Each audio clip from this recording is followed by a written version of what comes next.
type of viral pneumonia in central China. Developing a dry cough and fever. Hi all, myself Deepan Sarkar from class 7C. At first, I'm grateful for giving me the chance to speak about COVID-19 pandemic. As we know that the COVID-19 disease is originated from Wuhan province of China and has spread from there to different parts of the world including India. It is an airborne disease and it spread through droplets when we cough, sneeze or spits, and therefore we must maintain a distance of more than 6 feet. This picture conveys us that droplets released when someone sick sneezes or coughs and close contact with someone sick like hugging or shaking hands.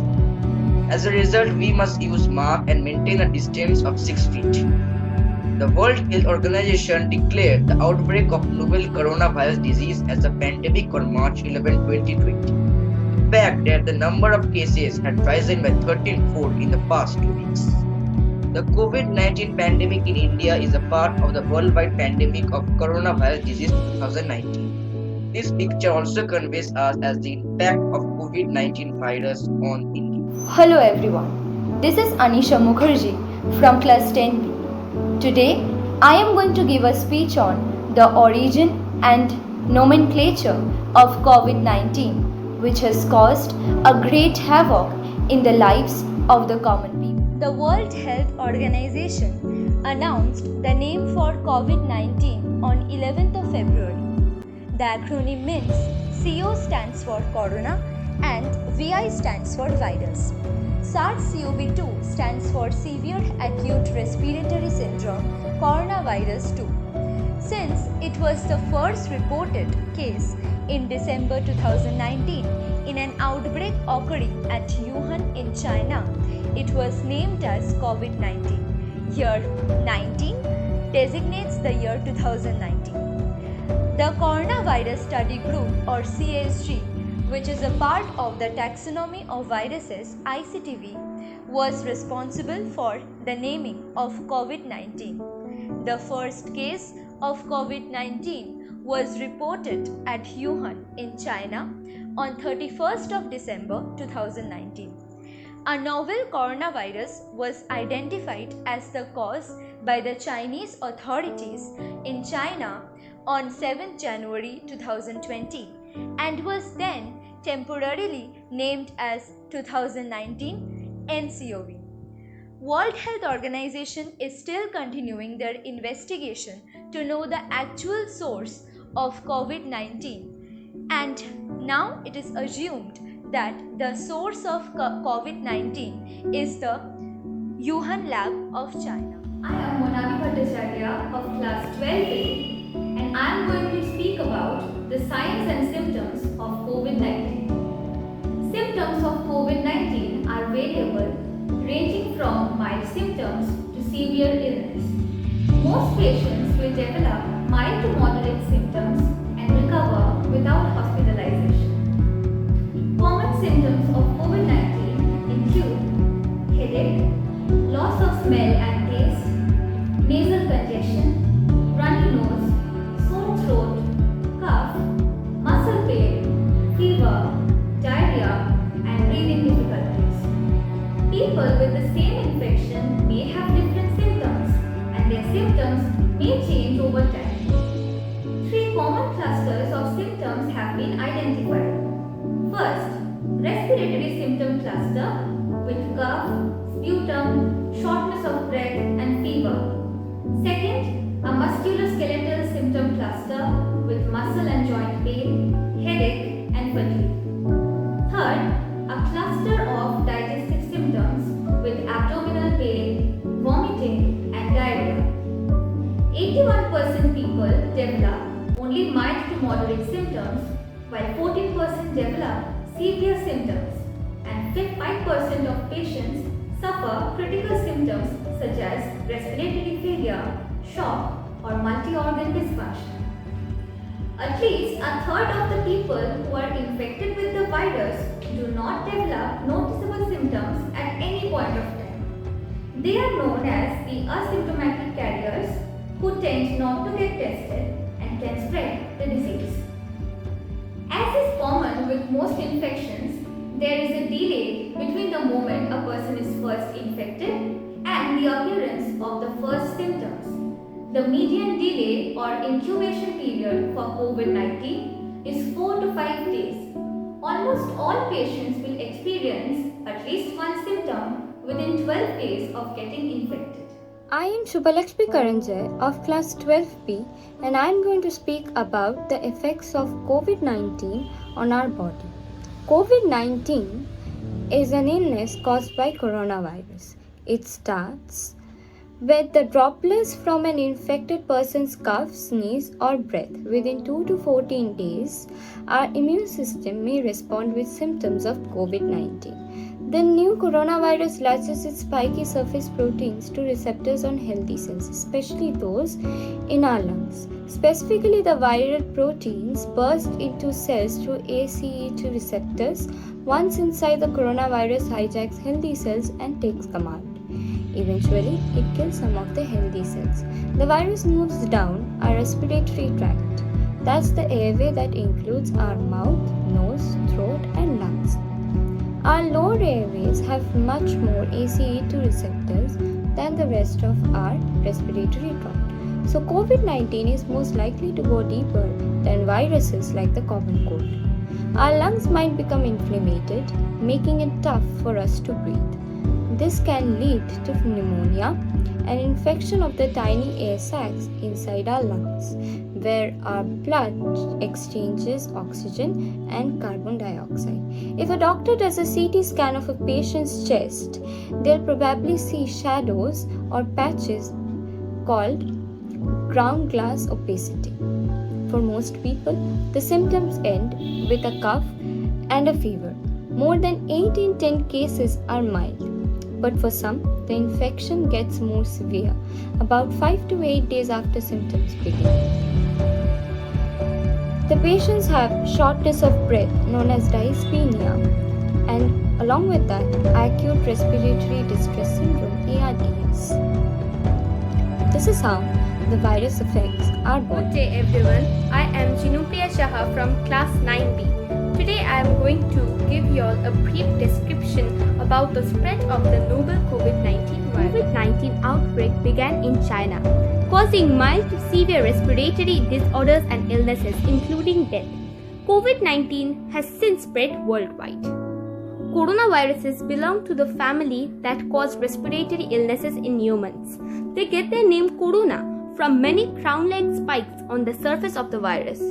Some of the examples of the coronaviruses that causes illness in humans are severe acute respiratory syndrome, SARS, and the Middle East respiratory syndromes, MERS. Causes common cold in humans. Infected people appear to be most infectious just before they develop symptoms. Namely, 2 days before they develop symptoms, virus are inhaled or come directly into contact with the eyes, nose, or mouth. Detecting whether a person is having COVID-19 or not, we need to have an oximeter which records the oxygen saturation of our body. That is the amount of oxygen in our blood currently. The normal oxygen saturation of a person is 98. The next term is respiratory rate. This is how many times we breathe or respire in a minute or 60 seconds. It is the how many times our chest goes up and comes down in a minute.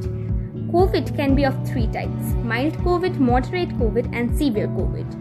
In mild COVID, person has no dyspnea or breathing problem. The person suffers from fever, cough, and cold. In moderate COVID, the oxygen saturation varies between 90 to 94 and the respiratory rate becomes 25 to 30, which becomes double of the normal rate, that is 12 to 15 per minute. In severe COVID, the oxygen level goes down 90 and the respiratory rate becomes more than 30 and the person suffers from breathing problem or dyspnea. Hello everyone, I am Dipesh Chakravarti of class 11A. Today I am going to speak on the topic COVID-19 as declared pandemic by WHO. As we all know, WHO, the World Health Organization, is a specialized agency of the United Nations Organization, which is responsible for international public health. It is headquartered in Geneva Switzerland, with 6 semi-autonomous regional offices and 150 field offices. China alerted WHO of several flu-like cases in Wuhan on 31st December 2019. On 5th January 2020, WHO issued a statement advising other countries to apply a restriction on travel or trade with China at that time to prevent the further spread of this outbreak. However, the virus kept spreading rapidly, forcing WHO to reassess the severity of the outbreak. On 22nd January 2020, WHO Emergency Committee held a meeting to determine whether the outbreak was an international health emergency or not. On 26 January 2020, WHO declared that the global risk from the novel coronavirus is high and not moderate as previously reported.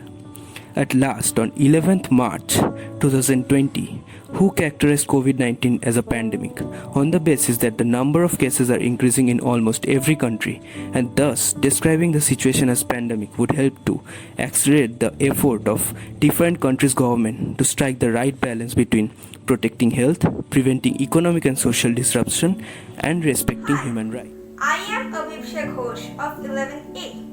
I am going to speak about awareness against COVID-19. Wash your hands with soap and warm water for 20 seconds before eating or drinking.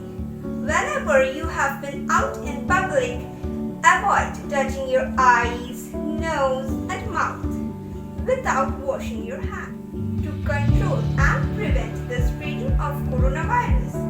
Keeping all surroundings clean, especially the high-touch surfaces with the disinfectant every day is important. Clean your doorknobs, kitchen counters, phones, tables, keyboards, and bathroom fixtures daily to protect yourself against any sources of coronavirus.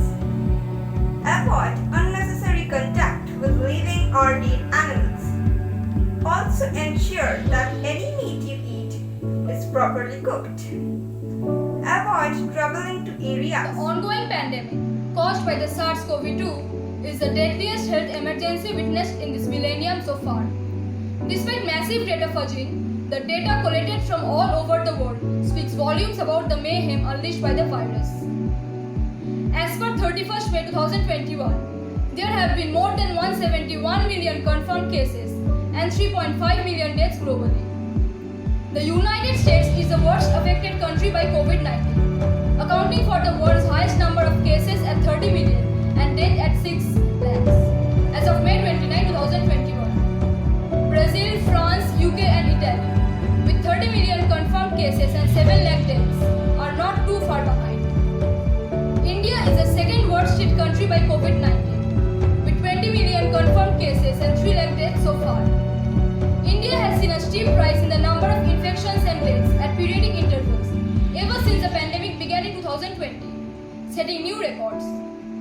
The poor and the vulnerable have been hit the most by the pandemic, pushing more than 88 million people into poverty in 2020 alone. The pandemic has led to the deepest global recession since the Second World War, with India's GDP contracting 23.9% in the first quarter of the fiscal year 2020-21. The pandemic has shown the need for effective and affordable healthcare.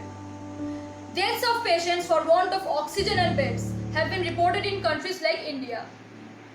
About 120 million people have been pushed into malnutrition in 2020, according to United Nations Food and Agriculture Organization. Almost all countries, including India, have been hit by the first and second waves of COVID. Some are right now at the third stage, even fourth. Researchers predict that India will be hit by the third and fourth waves of COVID in near future, something that might wreak more havoc than the first and second waves. Thank you. Myself, Shaindeep Guha from class 10C. Today I am going to speak about the precautionary measures of COVID-19. Prevention is better than cure, says a popular proverb, and it goes true for this pandemic also. Some precautionary measures of COVID-19 are: clean your hands often. Cough or sneeze in your bent elbow, not your hands. Limit social gathering and try to maintain social distancing. Wear masks always when you are going out.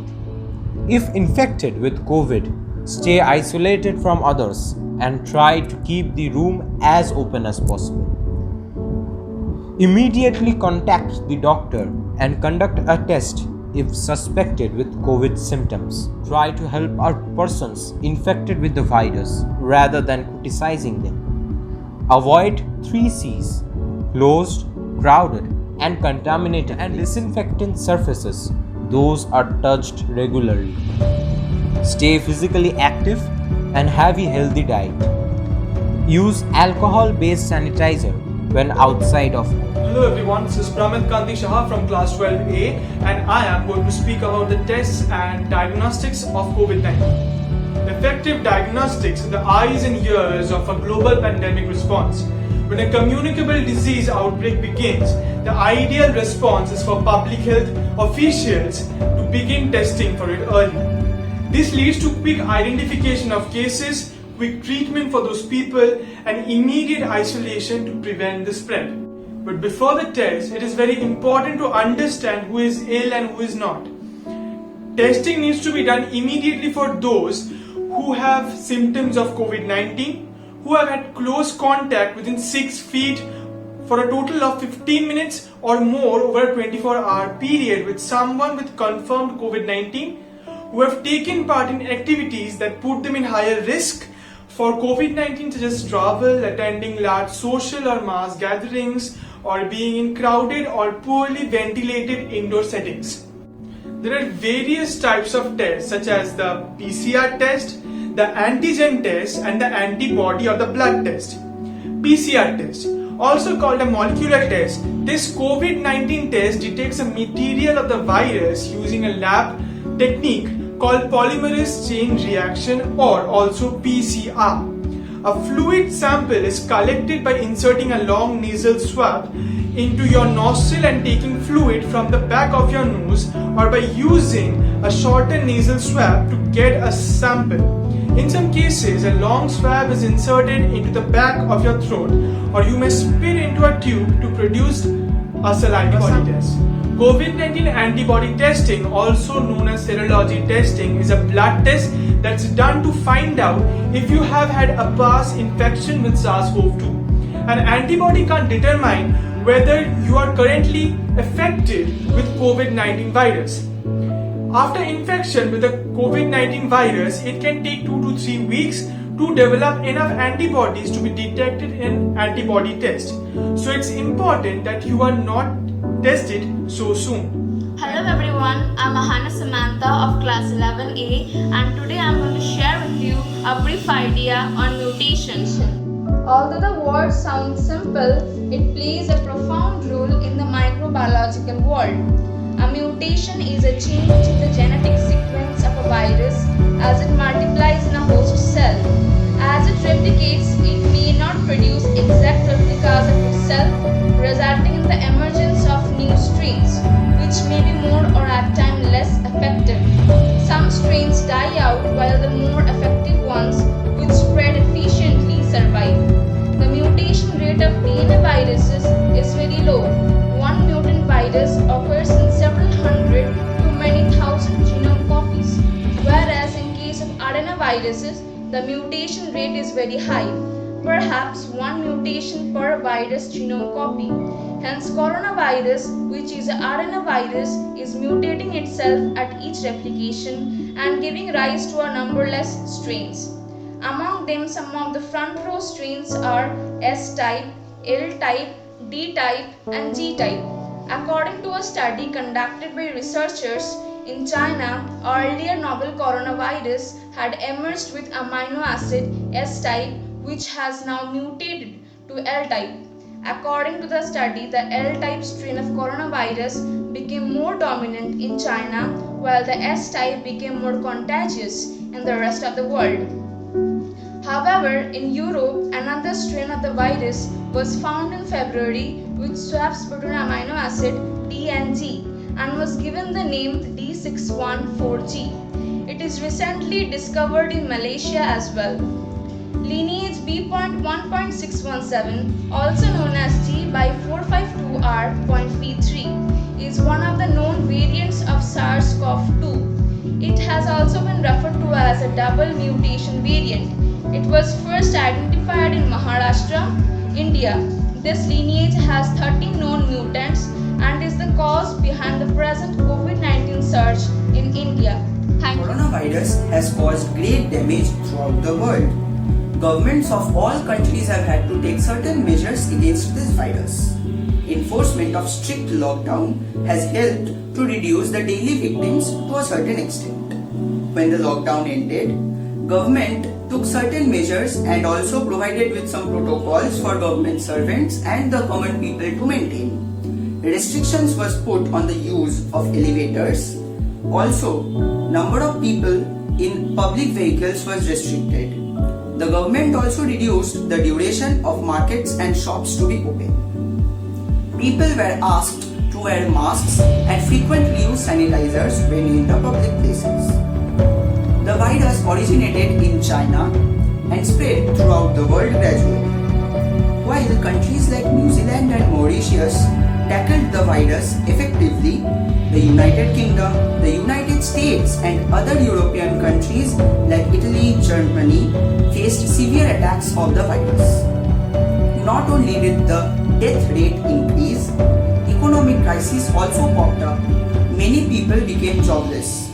The government tried to help these people by providing them with subsidies towards food, medicine and also arranged for moratorium on the financial liabilities of people. Many NGOs and fellow citizens organized different types of camps and donated to the help of the people. The government also encouraged and supported the development and production of vaccines. Political leaders themselves got vaccinated to encourage the people to take vaccines. The governments also came to an understanding to supply sufficient vaccines from one country to another. Despite initial hesitation, people have started taking the vaccines. The battle against COVID is still not won. The governments of all the nations and the World Health Organization need to work hand in hand. The ray of hope is that we are working towards that direction. Hello everyone, I am Aryama Mukherjee of class 9A and today I'll be telling about coronavirus vaccines and vaccinations. Coronavirus vaccine are perhaps the best hope for ending the pandemic due to coronavirus or COVID-19.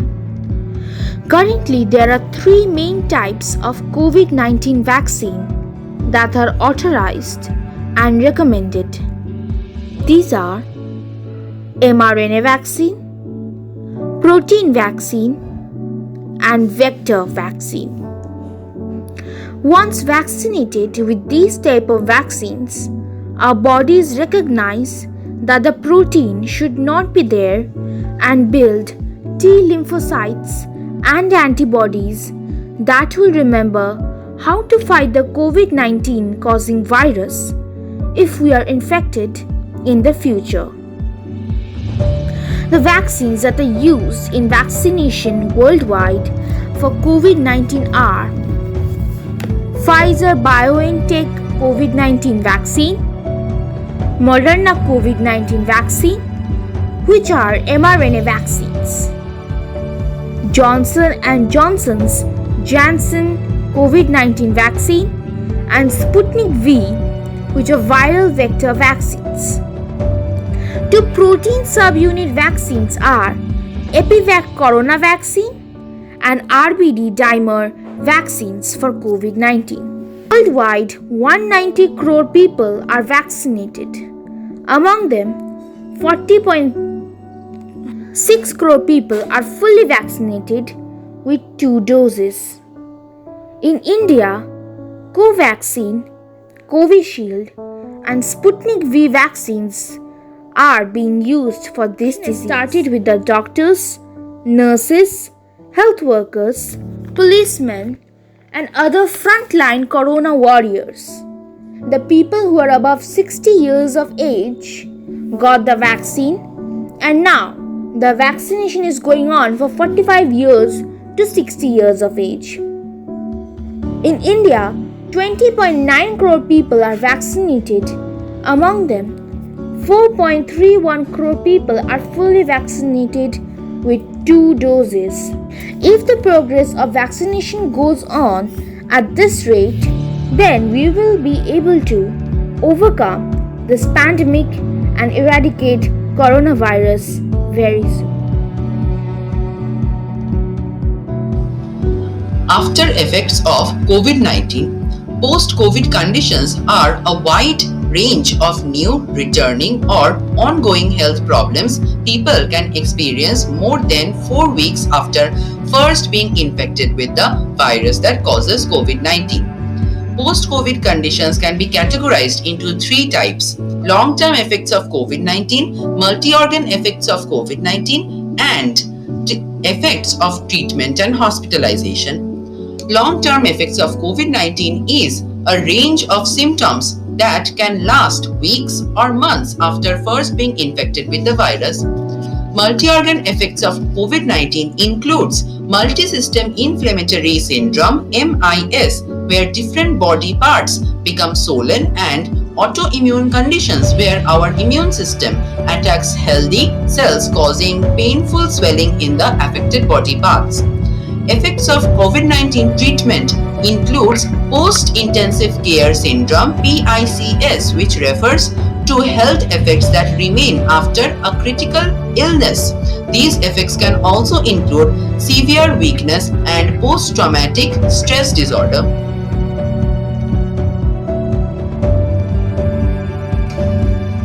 A new disease called mucormycosis have come into existence recently.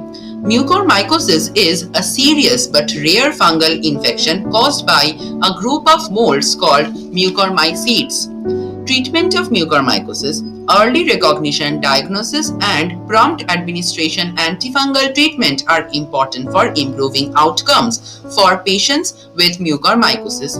Prevention of mucormycosis: protect yourself from the environment, like avoid areas with lot of dust, water damaged buildings, and also avoid direct contact with soil and dust. Intake antifungal medication with the suggestion of the doctors. The new normal brought about by COVID-19.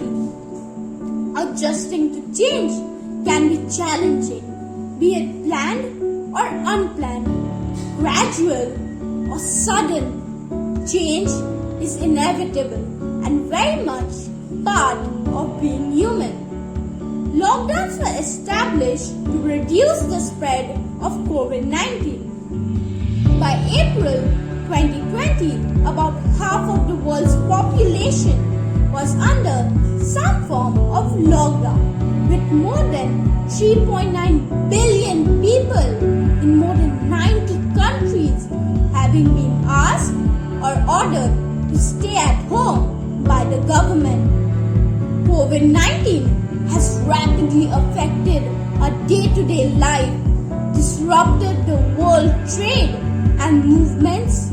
It has slowed down the revenue growth, closure of restaurants, hotels, and religious places, postponement of examinations, disruption of sporting, religious, and festive events. The COVID-19 pandemic led to the shutdown of schools, offices, coaching institutes, and almost all the major sectors of economy. We have now adjusted to this new normal way of life. Online classes through Zoom, WebEx, and Google Meet are the new modes of education.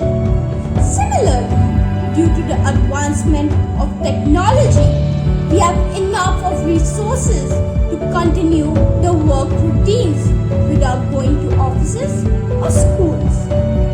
And because of the easily available tools, now an entire 5-story office can work together from home and different locations of the world. Millions of people have been quickly forced to adapt to new realities and make drastic lifestyle changes.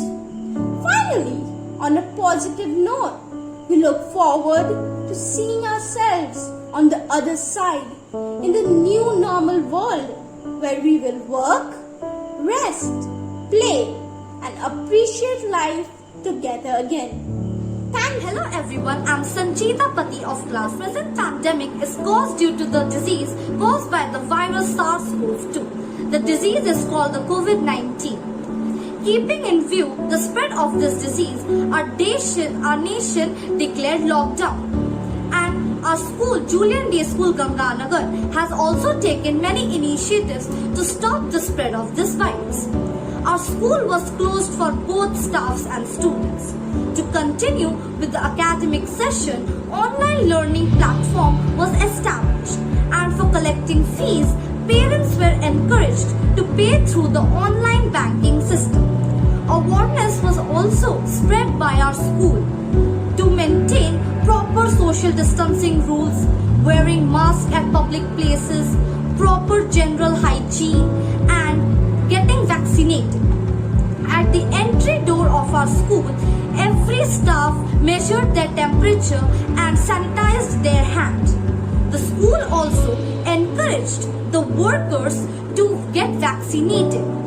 The break time, entry and exit time of the staffs were also segregated, and the school canteen was suspended. Julian Day School Ganganagar has also helped many distressed people during this pandemic by giving medical aid and providing food to the needy. So these were the initiatives taken by our school to keep the virus away. Thus, we all should follow and maintain these rules and stay safe and healthy.